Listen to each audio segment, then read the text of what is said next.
So ito, hindi daw ibig sabihin na 3 consecutive years merong unmodified opinion or unqualified opinion ang OVP. O ito yung paliwanag niya at sinasabi niya na magnanakaw ang OVP. Ang hindi ka atakdog niya na. Ha? Claire Castro, hindi ka atakdog na itong lagay na to ha. Oo. Imbis na sana i-congratulate mo ang Office of the Vice President for 3 consecutive years na maayos yung kanilang pagliliquidate. Pucha, nilagyan mo pa ng kulay na hindi naman ibig sabihin, hindi nila ninakaw yung pera. Maganda lang silang magpresenta ng mga gastusin, maayos lang yung pag-audit pero hindi natin alam kung saan napunta. Boba talaga eh. Ganito kasi yan ha. Ibinigay kasi yung tanga talaga to si Claire. Claire, ganito yan ha. Ibinigay yung budget ng Office of the Vice President. Bago kasi yan, haharap sila sa Congress. Okay? Pagharap nila sa Congress, Claire, sasabihin nila ng Congress, ano ang kailangan yung budget. Okay? So, ito ang kailangan naming budget. 1 trillion. Saan gagamitin tong 1 trillion na to? Itong 1 trillion, yung 1 milyon dito, yung 2 milyon, 10 milyon dito. So, naka-itemize yun kung saan gagamitin yung pera.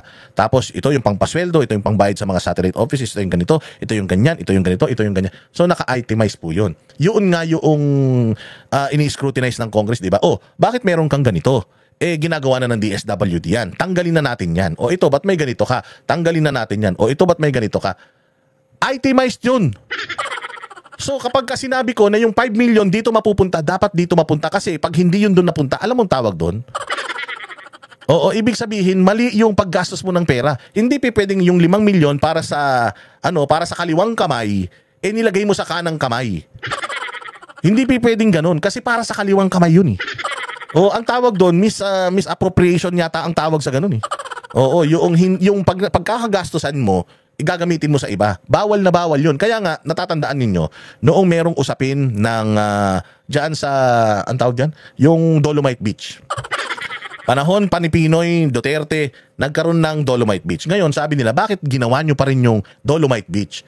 Pandemic, wala na nga tayong pera, nagsayang pa kayo ng pera dyan. Alam mo ang sagot? Kasi yung pera para talaga dyan.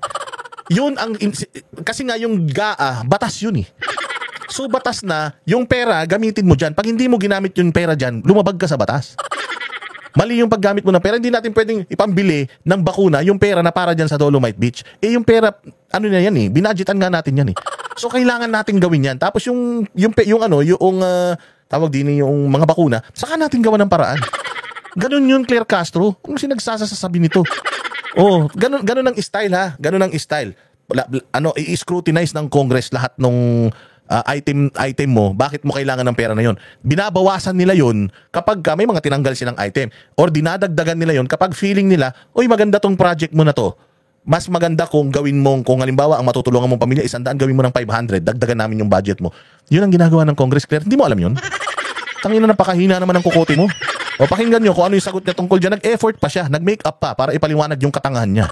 Pasok. Po natin ang unmodified opinion na ibinibigay po ng COA para po hindi masyado maguluhan ang ordinary para daw hindi maguluhan ha. Sige. Ano yung napakaganda mong paliwanag? Yung Pilipino. Pag sinabi po kasing unmodified opinion, it pertains only to the financial statement presentation. Yun, nag-present ka ng iyong financial statement. Ibig sabihin, ito yung gastusin ko. Ito yung mga proyekto.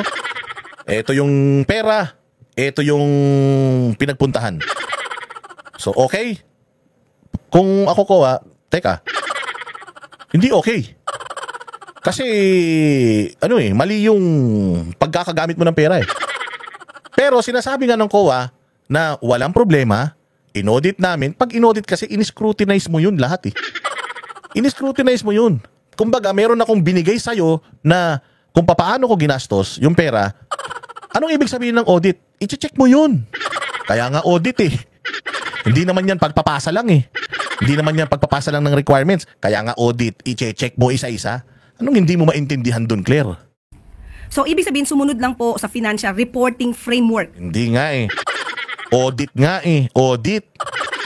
Di ba? Commission on Audit yung nagbigay ng unqualified at unmodified opinion. So ibig sabihin si Commission on Audit hindi niya ino-audit yung mga ipinapasa sa kanilang requirements. Audit dapat hindi na sila Commission on Audit, dapat Commission on passing the documents. Ganun na lang sila. Bopols talaga to, no? Kumbaga yung format, kung ano yung laman, nagbalanse. Oh, pag nagbalanse, anong tawag dun? Pag nagbalanse, anong tawag dun? Hiningi ko sa Congress itong 5 bagay na to. Binigay ng Congress. Yung 5 bagay na to, ano yung pupuntahan ng pera? Pabahay, eskwelahan, trabaho, pagkain, tsaka ano pa ba yung isa? Kunyari lang to, peace and order. Oh. Ngayon, magpapasa ako ng report. Oh, kailangan yung 5 na to na pinangako ko at inapprove ng Congress na pupuntahan ng pera, kailangan pantay, balanse. Hindi pwedeng para sa pabahay napunta sa pamasahe. Hindi pwedeng ganun. So yung para sa pabahay napunta talaga sa pabahay. Yung para sa transportasyon napunta talaga sa transportasyon. Yung para sa ulam napunta talaga sa ulam. So ibig sabihin, balanse. Walang problema. O ba't mo ginagawa ng problema? Anong hindi mo maintindihan, Claire Castro? Sa pagfa-file ng inyong mga ginasta. Dito mo malalaman na talagang ang OP, Office of the President, walang kapasidad magpasa ng kanilang mga gastusin. Kita mo, meron ba siyang ipinagmamalaki na kami din 3 years na din kami may unmodified opinion. Wala siyang pinapakitang ganun, di ba? Alam niyo kung bakit? Kasi nga palpak, hindi naman talaga nagliliquidate yung mga kupal na yan. Kasi kung pwede mo namang maliitin itong unmodified opinion sa OVP ng 3 taon kung meron din kayong 3 taon na natatanggap na ganito eh. Di ba? Talaga may natatanggap sila. Congratulations kasi kami din meron eh. Taon-taon din nakakatanggap din kami niyan. Pero hindi ibig sabihin nun, hindi nagnanakaw yung amo ko. Hindi naman ganun yung sinasabi niya, di ba? Achievement ito ng isang opisina na you are supposed to be that you're supposed to upload. Di ba? Na kailangan gayahin natin ng OP dahil 3 taon na silang nakakatanggap, malinis yung kanilang books, maganda ang balanse yung kanilang spendings, tama yung pinupuntahan ng pera. Dapat yun ang sabihin mo, Claire. Pero ang ginagawa mo, hindi naman ibig sabihin, hindi na sila nagnakaw. Ganun ang ginagawa nitong mokong na to eh. Pero hindi po ito nagpapatunay na walang anomalya. Iba po yung tama ang pag-report. Hindi, mali ka dyan. Ganito kasi yan ha. Natubo po talaga eh. I-audit yung pera. Pag may nakitang irregularidad, mag-uusap, notice of disallowance. Pag may notice of disallowance, nasagot, balanse na ulit.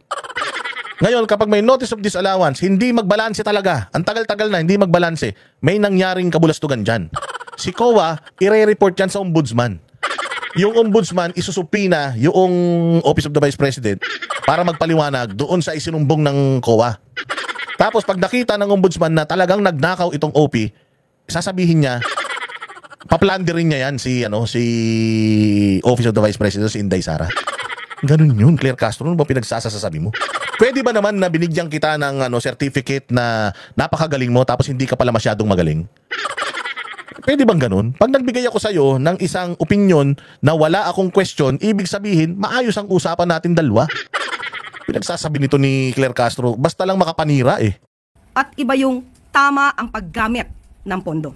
Ma'am, audit nga eh. Meron bang audit na hindi chinek yung paggamit? Pag sinabing audit, yung 5 piso na pambili ng suka, napambili ba ng suka? Yun ang tanong kasi kung yung 5 piso pinambili ng toyo at yung suka hindi binili, yun yung mali. Doon magkakaroon ng hindi balanse, doon magkakaroon ng problema at doon magkakaroon ng paliwanagan. I-justify mo through paliwanag, wala ngang ganun na nangyari. The fact na malinis yung kanilang pagpipresenta ng kanilang gastusin, ibig sabihin, walang nanakaw, walang ninakaw, wala ka lang talagang utak. Kung sinasabing may continuing commitment ang OVP dahil dito sa unmodified opinion for transparency, accountability, judicious use of funds, as well as compliance with principles of good governance. Tandaan mo natin, yung opinion na po yun ay hindi po patungkol sa compliance and performance audits. Iba yung performance, putang ina to eh. Iba naman yung performance. Kasi iba naman ang nag-check ng performance. Ang nag-check naman ng performance ng Office of the Vice President, yung taong bayan. sasabihin ng taong bayan kung masaya sila o hindi. Parang yung performance ni Bongbong, o hindi ba? Sinasabi nyo maganda, pero ang sinasabi ng taong bayan, which is talagang ang auditor ng serbisyo ng mga nasa gobyerno, taong bayan. Pag sinabi ng taong bayan hindi sila masaya, palpak si Inday Sara, kahit maayos pa yung kanyang dideklara ng kanilang mga gastos, kung hindi masaya ang taong bayan, ibig sabihin mali yung mga proyekto nila. Iba na naman ang sumusukat nung kanilang serbisyo.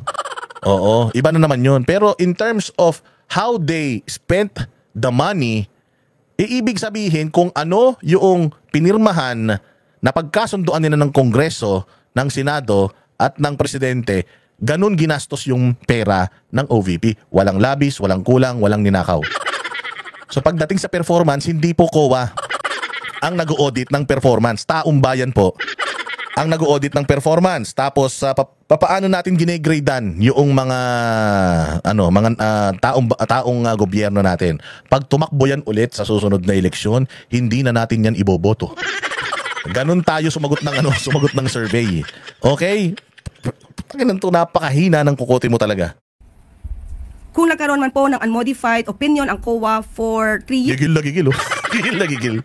in a row, ang OVP, hindi po nangangahulugan na walang irregularidad. Well, it's up to the COA to say kung may irregularidad o wala. First off, spokesperson ka ng Malacanang.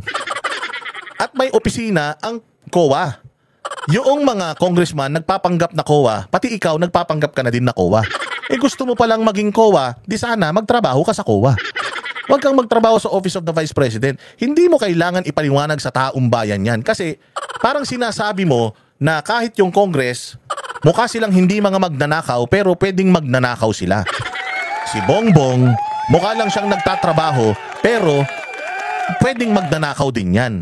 Parang ganun ang sinasabi mo napakaganda nga. So parang yun, hindi kami magtitiwala sa report ng COA. Kaya nagkakaleche-leche Pilipinas tinitwist nyo kasi yung mga tama naman na dapat na ginagawa. Putang ina, pinapakita nyo yung mali. Tama yung liquidate ng Office of the Vice President. Dapat palakpakan natin. Anong gagawin nyo? Hindi. Baka maganda lang yung nila pero ganito, ganyan. Mukhang maganda lang yung pagkakaluto ng adobo pero hindi masarap yan. Parang ganun ang ginagawa na itong gaga na to So dito mo talaga makikita na ito si Claire Castro, wala tong magandang dudulot sa bayang Pilipinas kung hindi pagwatak-watakin talaga yung Pilipinas, yung mga leader ng Pilipinas na imbes na bilang presidente, spokesperson ka, sana si VP Sara kinukongratulate mo yung opisina niya, or kung hindi kaya ng opisina mo, at least tularan ninyo. Kasi kung meron kayong unmodified opinion, ang OP, pinakita mo na yan. Pero dahil OVP meron, kayo wala, sinisiraan mo OVP. Kung yung OVP nga na meron sinisiraan mo, di lalo pa kayo, wala kayong unqualified, unmodified opinion. So sino mas matino sa OP at saka OVP? Mas matino yung OVP kasi meron silang unmodified opinion. Ang Malacanang may unmodified opinion? Wala. So baka kayo mga magnanakaw.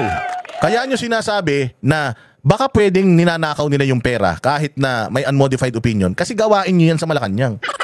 Na mukhang utang kayo ng utang, ang dami nyong inuutang, tas ninanakaw nyo lang. Kasi wala naman kayong mga proyekto pag hinanap natin, tama? O hindi ba? Kasi kung meron tong unmodified opinion, kung meron man, hindi ako sure kung meron o wala. Pero kung meron man, Claire, ilabas mo na lang. Para sampal na rin yan sa mga Pilipino na, hoy, si Bongbong Marcos hindi nagnanakaw. By the way, 3 taon na siyang may unmodified opinion. Pero wala siyang pinapakitang unmodified opinion. Bakit? Baka ninanakaw nila yung pera, o pwede ba kami magsabi na magnanakaw sila dahil wala sila niyang unmodified opinion? Kasi yung may unmodified opinion, sinasabi niyo pwedeng magnanakaw pa rin di mas lalong pwedeng magnanakaw yung walang unmodified opinion, tama? Meron ba niya ng OP? Wala. Baka magnanakaw kayo dyan. Sa paggamit ng pondo. Dahil iba po ang pag-audit sa paggamit, ito nga po yung compliance and performance audits. So ang ibig sabihin, yung level of compliance with regard to the laws, rules, and regulations, at kung ito ba ay nababase sa principles of... Ma'am, hindi ka pwedeng compliant na hindi ka sumusunod. Hindi pwedeng compliant ka, tapos illegal ka. Walang ganun. Wala pong ganun, ma'am. Pagka compliant ka, that's the end of it. Nag-comply ka. Compliant ka nga Napakabobo mo naman para maliin mo pa yung compliant. The word itself, it's self-explanatory. You are compliant. Anong ibig sabihin ng compliant ka? Nag-comply ka, sumunod ka, ginawa mo kung ano yung tama. Naku po, ba't mali pa rin sa'yo? Ano ba talaga, Claire? Efficiency and effectiveness, hindi po siya ang covered ng unmodified opinion ng COA. Dahil kahit po nagkaroon ng unmodified opinion ng COA sa OVP since 2022, meron pa rin pong notice of disallowance sa halagang 73 million pesos sa confidential funds. Oh, may notice of disallowance. Anong ibig sabihin doon? Reconcilable yun. Kung sinasabi mo na ang merong unmodified opinion ay meron pa ring notice of disallowance, what more yung wala? Aray! Ang sakit! Meron din pong notice of disallowance or na-flag ang 164 million ng OVP for the 2023 confidential funds. At meron pa rin... Kaya nga, merong notice of disallowance, ibig sabihin, meron lang hinahanap na mga requirement. Which is reconcilable. Kaya nga sabi nila, hindi na kami magpapaliwanag sa COA. Ay, hindi na kami magpapaliwanag sa Congress. Di naman trabaho ng Congress yan eh. Trabaho ito ng COA. Sa COA kami magpapaliwanag. Paano makakapagpaliwanag? Putangin lang yan. Inubos nyo yung oras sa Congress. Pinatawag nyo na pinatawag.